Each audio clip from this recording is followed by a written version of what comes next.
Fue el mayor desastre aéreo en vuelo único de la historia. Un Boeing impactaba contra una montaña al noroeste de Tokio.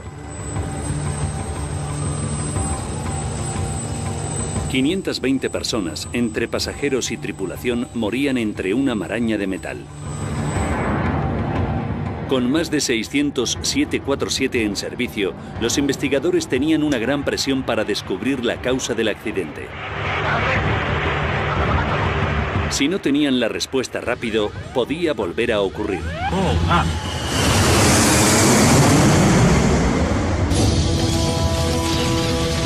Los desastres no ocurren sin más. Son desencadenados por una serie de sucesos críticos. Vamos a revelar las pistas de esos últimos segundos catastróficos. Segundos catastróficos. Terror sobre Tokio. Japón. Aeropuerto de Haneda. Tokio. 12 de agosto de 1985. 6 en punto de la tarde. El vuelo 123 de Japan Airlines se preparaba para despegar. Su destino, la ciudad de Osaka, a 400 kilómetros de distancia. En los controles estaba el primer oficial Yutaka Sasaki.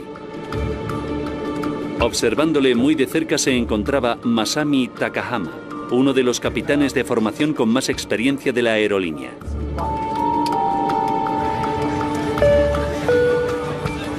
Ward Wallach, estadounidense de 26 años, era uno de los muchos extranjeros que iban a bordo. Mi hermano Ward se obsesionó con Japón cuando lo estudió en la universidad. Como estudiante de posgrado en Tokio, Ward se había integrado completamente en la cultura japonesa a pesar de destacar.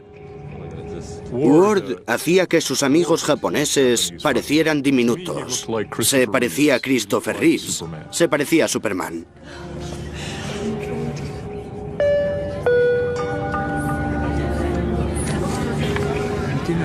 También a bordo estaba el actor y cantante japonés Kyu Sakamoto. Creo que lo que llamaba la atención de mi marido, Kyu Sakamoto, a todo el mundo, era su sonrisa. Tenía una enorme sonrisa cuando actuaba en televisión y también en casa. Adoraba a su familia. Era un hombre bueno y siempre pensaba en su familia.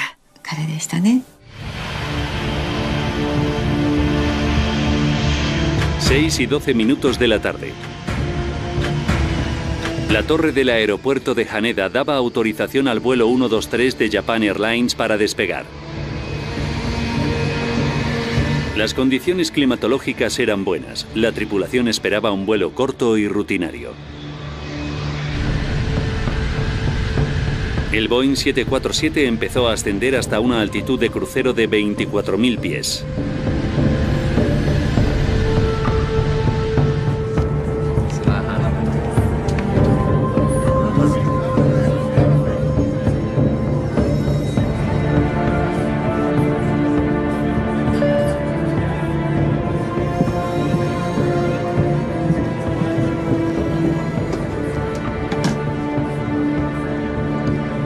Un pasajero necesita utilizar el baño. Con cuidado, por favor. Que sea rápido. 6 y 24 minutos de la tarde.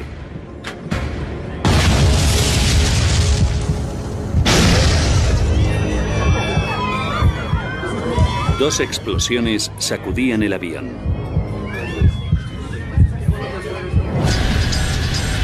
Ha explotado algo. Comprueba las marchas. Los controles de vuelo del avión no respondían.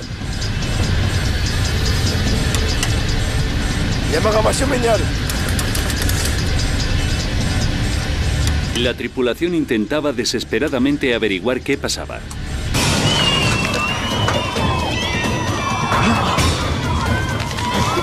La presión de la cabina de pasajeros descendía.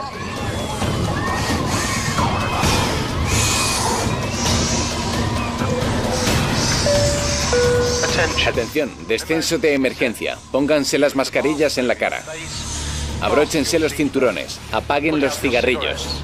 Esto es un descenso de emergencia. 6:25 de la tarde. El vuelo 123 de JAL estaba fuera de control. El capitán Takahama declaraba una emergencia. Emergencia inmediata. Solicito regreso a Haneda. Y se comunicaba por radio con control aéreo de Tokio. Tomen curso magnético de 90 grados por vector de radar a Oshima. La tripulación intentaba hacer girar el 747 para que pudiera seguir una ruta de regreso al aeropuerto de Haneda. A la izquierda. Da la vuelta. Pero el avión no respondía. Sí, señor. He dicho que no la des tanto. ¿Qué está pasando? 6:27. Control de tráfico aéreo de Tokio se comunicaba por radio con el vuelo 123 de JAL. Japan 123, por favor, confirme que tienen una emergencia. Eso es afirmativo. ¿Cuál es la naturaleza de la emergencia?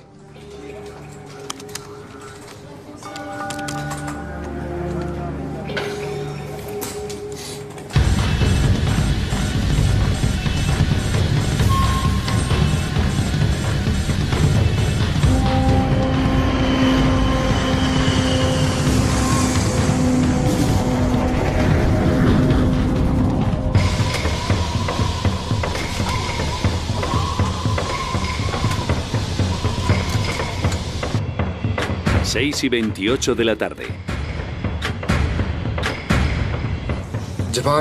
Vuelo 123 de Japan Air, volando hacia 090, vector de radar hacia Oshima. El avión parecía alejarse del aeropuerto de Haneda de Tokio. Japan Air 123, incontrolable.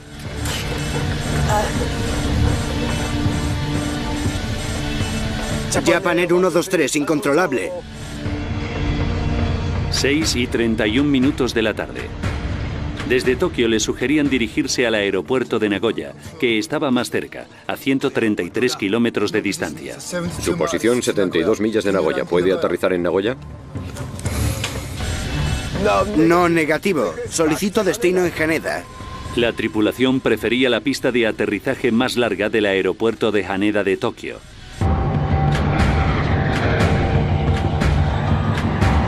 Seis y 33 minutos. El avión superaba los 20.000 pies de altitud. Los pasajeros tenían dificultades para respirar.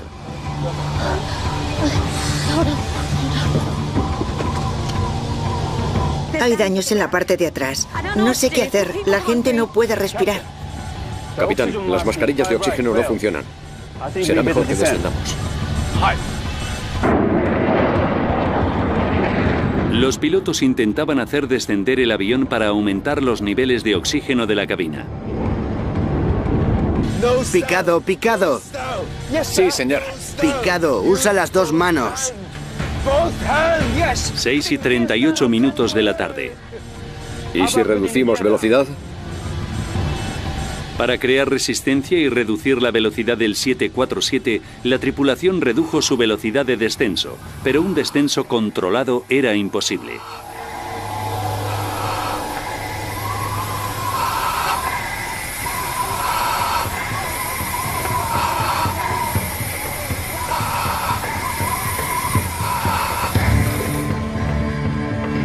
Control de tráfico aéreo de Tokio seguía por radar al avión. En los siguientes 3 minutos, la aeronave hacía un giro de 360 grados sin dejar de perder altitud.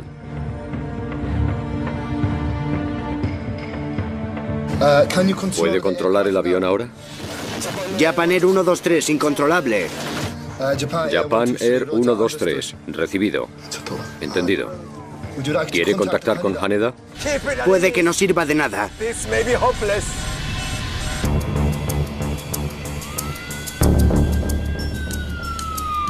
En Yokota, una base militar estadounidense cercana, los equipos de rescate se preparaban. Japan Air 123, Japan Air 123. Yokota preparado. Si me escucha, transponedor 5423. ¿Está reducida la marcha? Estamos bajando. 6:47 de la tarde.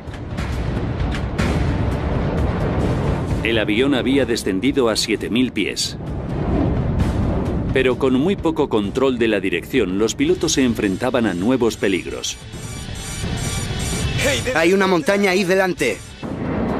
El vuelo 123 de Japan Airlines estaba a kilómetros de su ruta, en las profundidades de la montañosa región al noroeste de Tokio. Gira a la derecha, hay una montaña ahí. Pon el control a la derecha, giro a la derecha. Giro a la derecha, eso es. Podemos chocar contra la montaña. Sí, lo sé. La tripulación luchaba por elevar el avión y sacarlo de la zona de peligro. Gira a la izquierda. Sí, lo sé. Gira a la izquierda, más potencia, gira a la izquierda ya.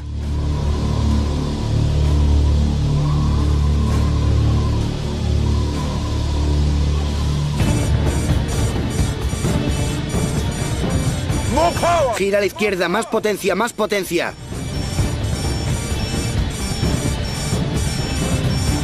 Máxima potencia. 6:53 de la tarde. Los pilotos conseguían elevar el avión a 13.400 pies. Pero todavía estaban a 65 kilómetros al noroeste del aeropuerto de Tokio. Lo único que podía hacer tráfico de control aéreo era mirar. Estamos listos para su aterrizaje en cualquier momento. Estamos coordinando con Yokota. Yokota también está disponible para aterrizaje. Potencia, deja el flap. Flap arriba. A bordo, el avión cabeceaba e iniciaba un descenso incontrolado. Potencia, potencia, flap. Morro arriba. Es el fin.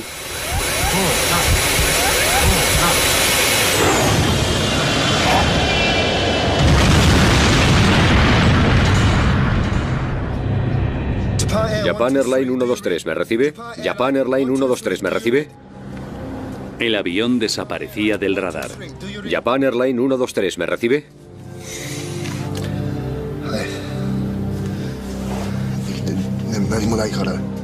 Los restos de un jumbo han quedado esparcidos por las montañas. Un 747 especialmente configurado con más de 500 personas a bordo, ya que es uno de los periodos vacacionales más populares de Japón. Y parece que no hay supervivientes. Supe por las noticias que un avión había desaparecido del radar. Pero no tenía ni idea de si mi marido iría o no en ese avión.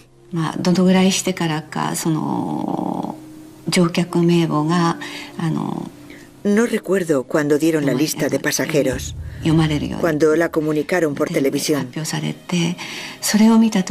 Pero cuando lo oí,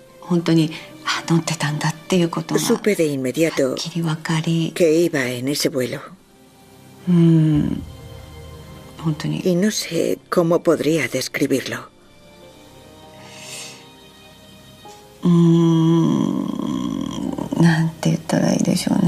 Me quedé horrorizada.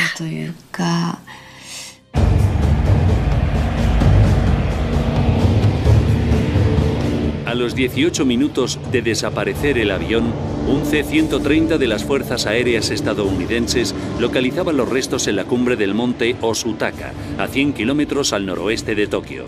Comunicaron por radio a las autoridades japonesas las coordenadas.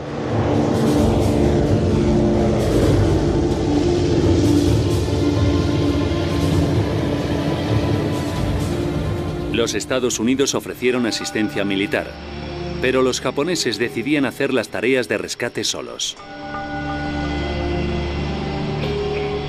Al mando estaban las Fuerzas de Autodefensa de Japón. Yoshihisa Masuda estaba destinado en una base militar de la prefectura de Chiba, cerca de donde había impactado el avión.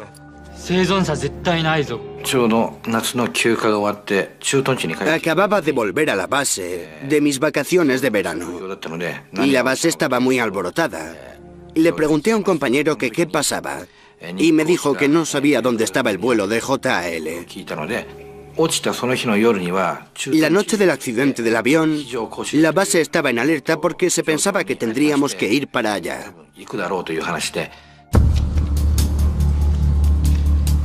Un helicóptero japonés comunicaba que no había señales de supervivientes. El terreno montañoso y la falta de equipo para las operaciones nocturnas retrasaron cualquier esfuerzo de rescate japonés inmediato. No llegaron al lugar del accidente hasta 14 horas después. Milagrosamente fueron encontrados 4 supervivientes, a pesar de haber pasado la noche entera en la ladera de la montaña.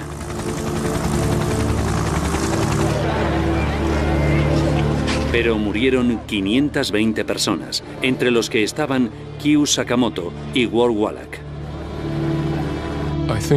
Cuando supe que estaba en ese avión, no me lo podía creer.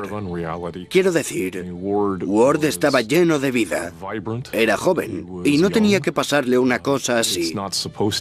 Me parecía irreal.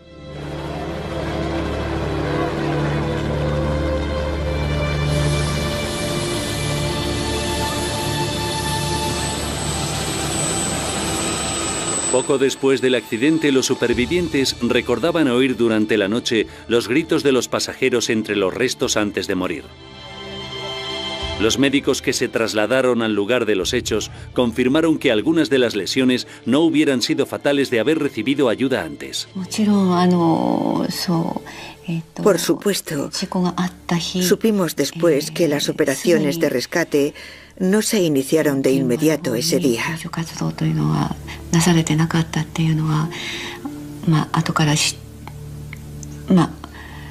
Y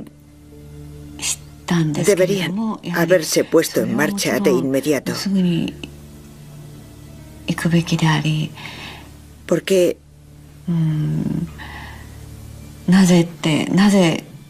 ¿por qué tardaron tanto?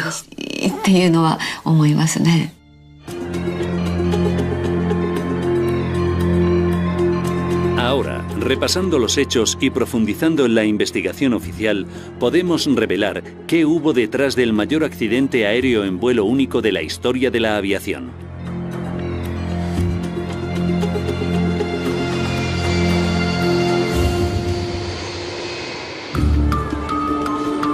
La Comisión Investigadora de Accidentes Aéreos de Japón fue la responsable de investigar el accidente.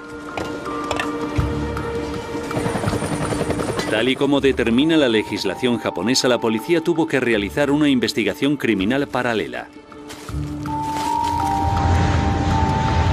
En los Estados Unidos, el fabricante del 747, Boeing, era alertado del desastre en Japón. John Purvis era miembro del equipo de investigación de seguridad aérea de Boeing en 1985.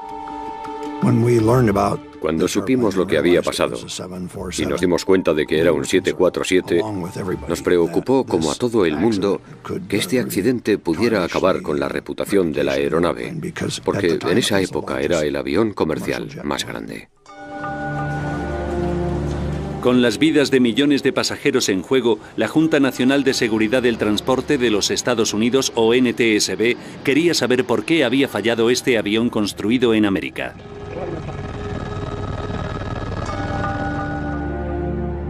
Al representante de la NTSB, Ron Sleeth, le fue asignada la investigación. Nos preocupaba mucho que si hubiera sido algún problema mecánico, pudiera provocar fallos genéricos y que pudiera afectar a toda la flota.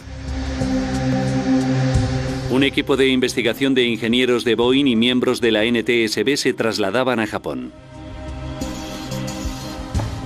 Pero una vez allí, les resultó difícil tener acceso a la zona. Cuando llegué a Tokio y conocí a los japoneses en el hotel, estaba claro que íbamos a tener problemas para tener acceso a la información y, en su momento, al lugar del accidente. Como fabricante del avión, Boeing tenía la obligación internacional de investigar el accidente para asegurarse de que el resto de 747 eran seguros.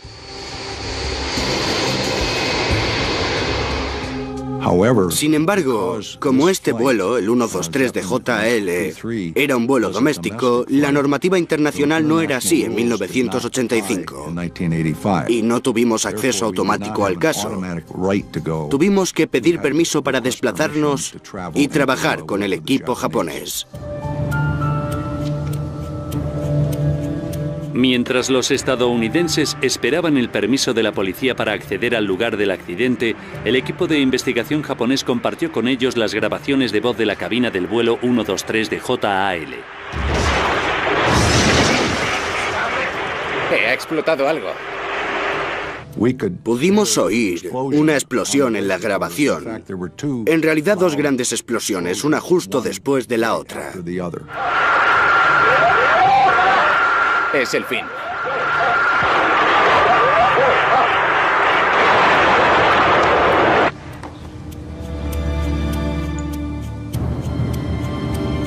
Los supervivientes confirmaban que había habido una explosión en la parte trasera del avión, lo que hizo llegar a los investigadores a una escalofriante conclusión. En los años 80 hubo una serie de ataques terroristas, secuestros y bombas en aviones de todo el mundo. Así que cuando se produjo este accidente, tuvimos la sospecha de que había podido ser un ataque terrorista.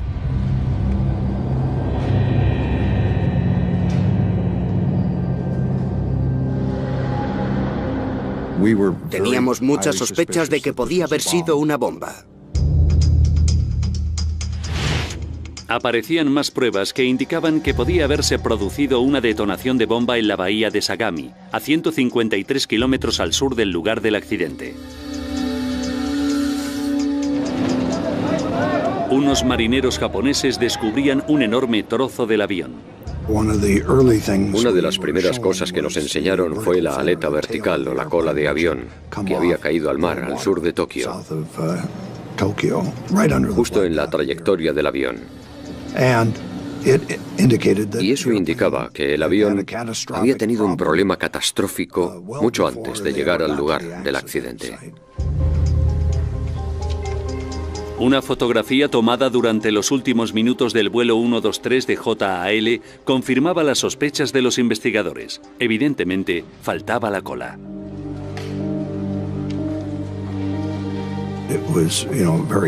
Estaba claro que había ocurrido algo muy extraño.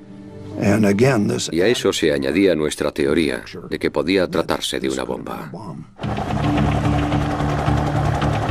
5 días después de llegar, la policía japonesa daba permiso al equipo de investigación estadounidense para acceder al lugar del accidente.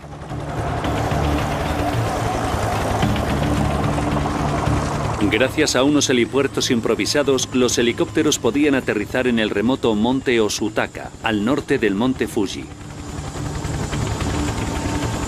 La zona era un caos. Había helicópteros yendo y viniendo continuamente.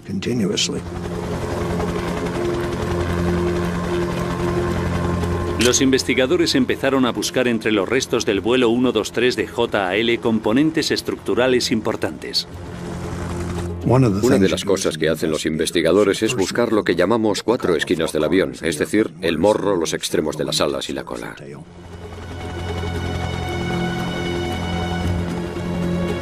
A unos metros por debajo de la cresta encontraban restos del mamparo de presión trasero.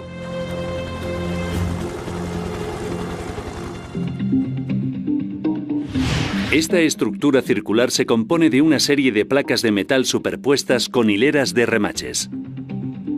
Está entre la cabina y la sección de la cola y está diseñado para evitar que el aire presurizado de la cabina escape por la parte trasera de la aeronave. Cuando vimos el mamparo, vimos que evidentemente estaba destrozado y en 1000 pedazos. 6 u 8 o 10 trozos grandes y el resto más pequeños. Y los trozos eran triangulares. Iban como del centro del mamparo hacia el extremo, como un trozo de paraguas. Los investigadores analizaron el mamparo de presión en busca de daños producidos por una explosión. Una bomba deja pruebas muy distintivas en el metal cuando explota. Tiene mucha energía, mucha más energía que la que puede generar una colisión aérea. Pero la mayor parte del mamparo de presión mostraba daños consistentes con un impacto de alta velocidad. Una de las características generales que presenta el metal cuando se rasga es lo que se conoce como fractura con forma de dientes de sierra, porque se destroza. Y vimos eso en el mamparo de presión del avión y en la mayor parte de los restos del mamparo. Estaba claro que no había sido provocado por una bomba. Posteriormente, descubrían daños insólitos. Había una pieza del mamparo con unas características muy curiosas y diferentes a las de los demás trozos del mamparo. En una zona, dos piezas se habían separado en línea recta, al contrario que el resto del mamparo, que se había hecho pedazos por el impacto.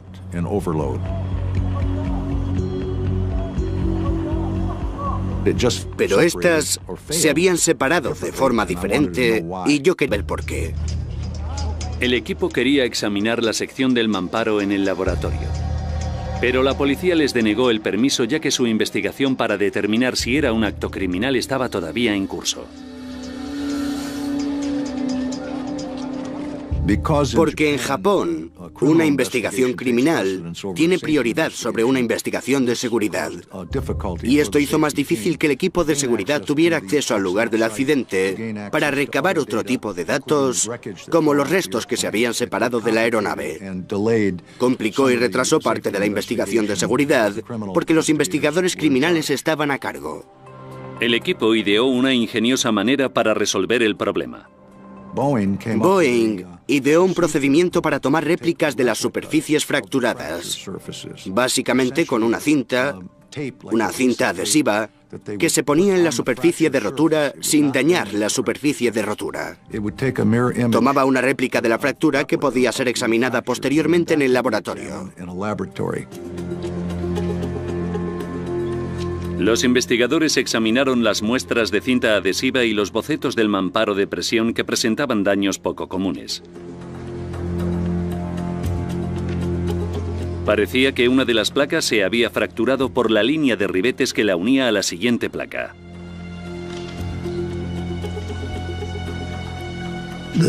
Este metal se había roto por esos orificios. Y al principio pensé que era desgaste. Pero lo que teníamos en el mamparo fue nuestro momento eureka. Fue la clave.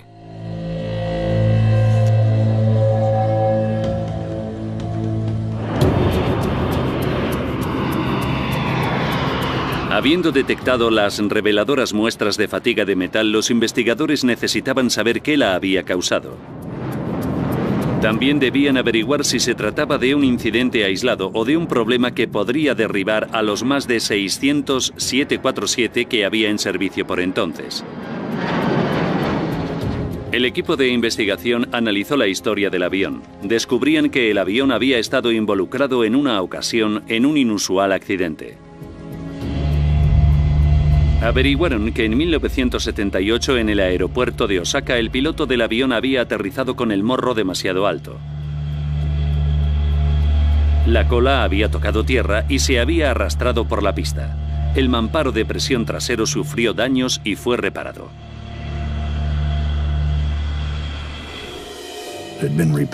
Había sido reparado 7 años antes y se convirtió en una parte muy crítica para la investigación. Muy interesante para nosotros. Descubrir que el avión había tenido una reparación fue un gran punto de inflexión en la investigación. Las oficinas centrales de Boeing en Seattle enviaban por fax el informe de reparación al equipo de investigación en Japón. Cuando el avión sufrió daños y el equipo de mantenimiento comprobó el avión, estaba claro que debían sustituir el mamparo. Pero decidieron sustituir solo la mitad inferior por los problemas que supondría el envío de todo el mamparo. Los ingenieros de Boeing diseñaron la reparación, hicieron un boceto y pusieron las instrucciones a seguir por escrito para volver a encajar el mamparo de presión. En 1978 los ingenieros de Boeing fijaban la nueva mitad inferior del mamparo a la existente mitad superior. Aseguraron las dos mitades con un ensamble de placa y 3 hileras de remaches.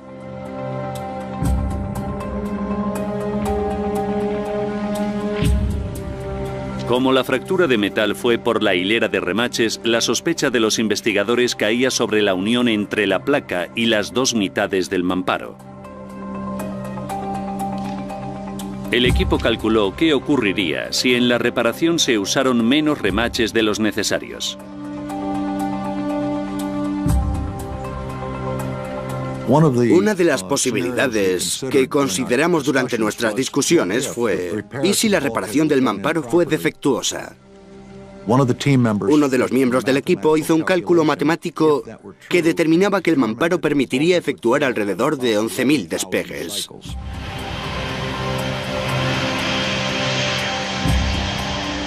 Sorprendentemente, el avión había realizado 12.319 ciclos de despegue y aterrizaje desde la reparación, muy cerca del número calculado.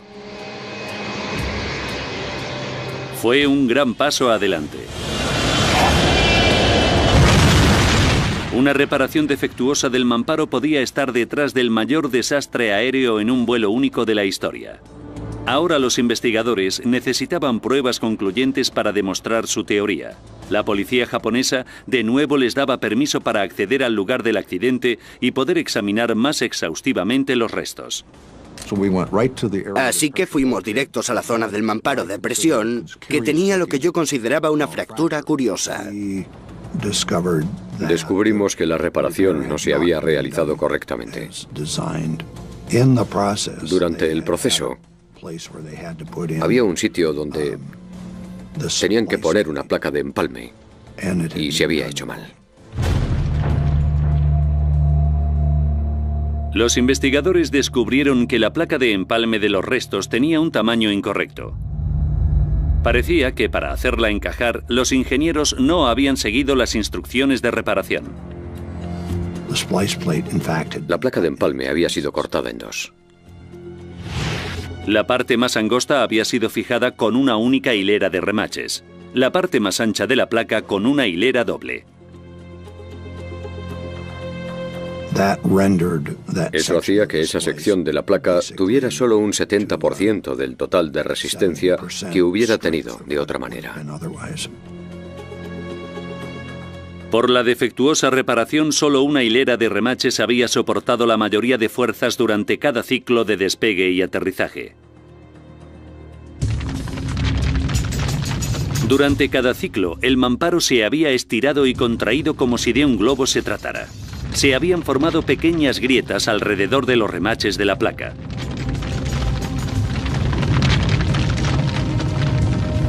A los 12.000 despegues después de la reparación, la placa de empalme se hizo añicos.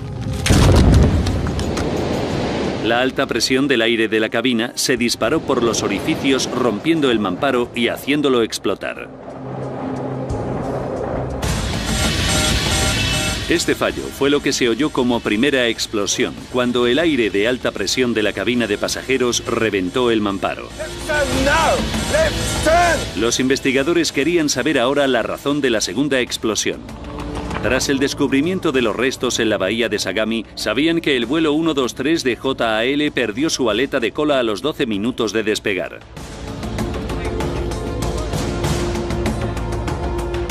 Revisando el grabador de vuelo, se dieron cuenta de que fue aproximadamente cuando se oyeron las dos explosiones, lo cual llevó al equipo a una conclusión sorprendente.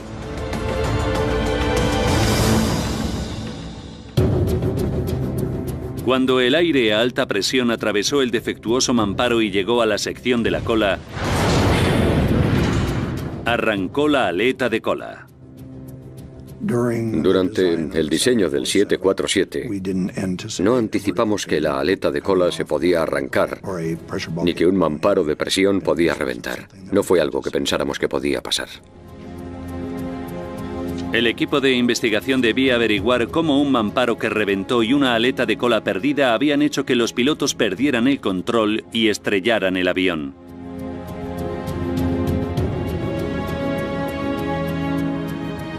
Control de Tráfico Aéreo había localizado el vuelo 123 de JAL serpenteando en la cadena montañosa de Kanto y alejándose del aeropuerto de Haneda en Tokio, y registró al avión perdiendo y ganando altitud repetidamente.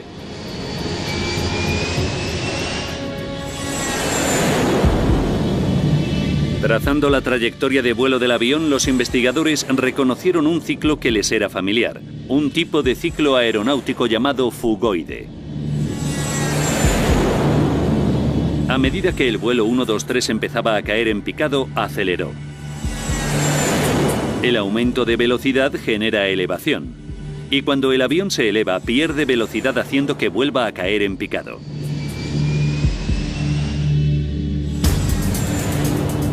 Los investigadores sabían que este ciclo fugoide era indicativo de una aeronave con controles inhabilitados.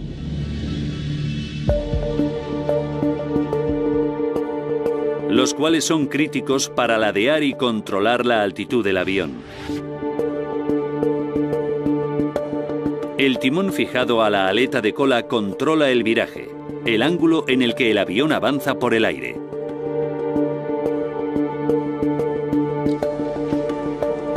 La pérdida de un timón no provoca un ciclo fugoide, pero sí le provocan daños importantes en el sistema hidráulico del avión. En los aviones modernos grandes, todos los controles de vuelo funcionan mediante presión hidráulica.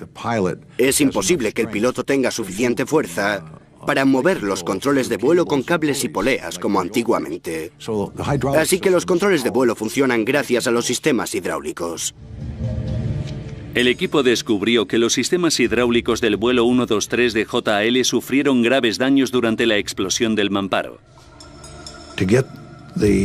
Para que los 4 sistemas hidráulicos lleguen a la aleta vertical y a los timones, los 4 tienen que llegar a ellos, y eso significa que tienen que atravesar el mamparo de presión para poder llegar a la aleta vertical.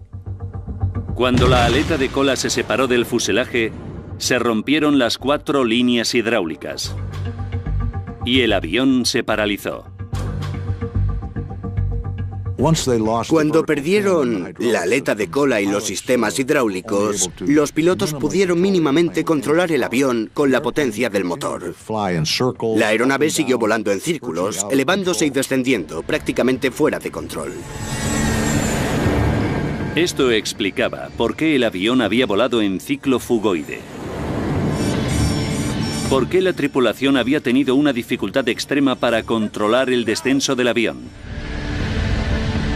¿Y por qué no pudo volver al aeropuerto de Haneda y se adentró en la cordillera de Kanto?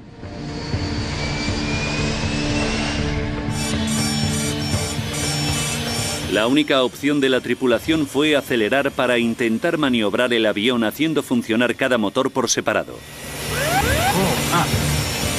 A merced de un avión siniestrado no había nada que los pilotos pudieran hacer. Una colisión era inevitable.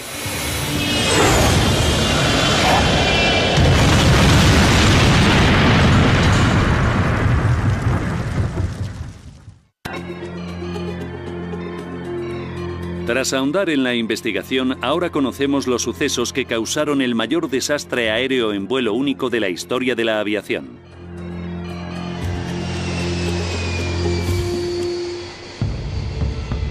2 de junio de 1978, 7 años antes del desastre. Un mamparo de presión de un Boeing 747 de JAL era incorrectamente reparado tras verse involucrado en un accidente que le dejaría críticamente debilitado. 6 y 12 minutos de la tarde, 12 de agosto de 1985, 44 minutos para el desastre. El mismo avión de JAL despegaba del aeropuerto de Haneda en Tokio.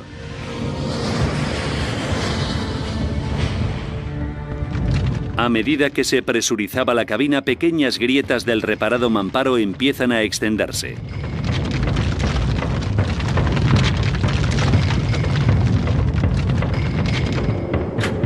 ...32 minutos para el desastre. El mamparo explotaba.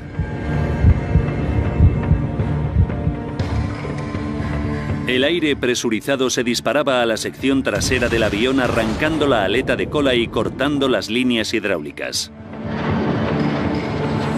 31 minutos para el desastre. El capitán Takahama declaraba una emergencia.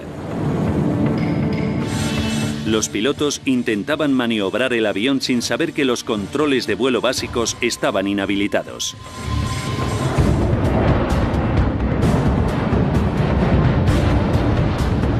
El avión ascendía y descendía. Los pilotos intentaron controlarlo solo con el empuje del motor. 8 minutos para el desastre. Gira a la derecha. Los pilotos hacían descender el avión a 7000 pies. Pero se encontraban ya en el corazón de la cordillera de Kanto. 6:56 minutos de la mañana. Segundos para el desastre.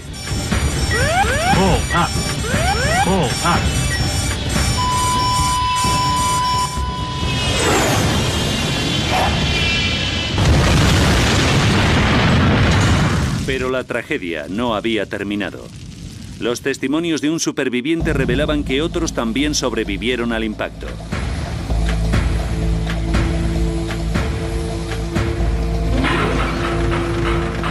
24 minutos después del desastre, un C-130 de las Fuerzas Aéreas estadounidenses encontraba el lugar de la colisión e informaba de su ubicación a las autoridades japonesas. 2:09 minutos. Un helicóptero del Cuerpo de Marines ofrecía a 2 de sus hombres para el rescate en la montaña, pero un minuto después recibían órdenes de regresar a la base. 9 de la mañana, 14 horas después del desastre. Los primeros equipos de rescate japoneses llegaban a pie al lugar del accidente. La cuestión de cuántos pasajeros podrían haber sobrevivido si hubieran autorizado a las fuerzas estadounidenses a aterrizar se convertía en un punto focal para los afligidos familiares. Hasta la fecha no se sabe quién rechazó la ayuda estadounidense. Nadie en las fuerzas de autodefensa de Japón admite haber ordenado a la tripulación estadounidense retirarse. Pero en respuesta a la colisión y a las subsiguientes críticas, las fuerzas de autodefensa de Japón compraron helicópteros y equipamiento diseñado para operaciones nocturnas en terrenos montañosos. El desastre también tuvo profundas consecuencias para la industria aeronáutica japonesa. El presidente de Japan Airlines, Yasumoto Tagaki, dimitió al poco tiempo. Y un encargado de mantenimiento de la aerolínea se suicidaba. Se pagó un precio muy alto y debemos aprender de ello. Una de las cosas que aprendí de la investigación de este accidente es que el accidente se pudo evitar. Si los ingenieros que repararon el avión 7 años antes del accidente hubieran hecho un trabajo más exhaustivo y correcto, el accidente no se hubiera producido. Confirmada una incorrecta reparación como causa del fallo del mamparo del vuelo 123 de JAL.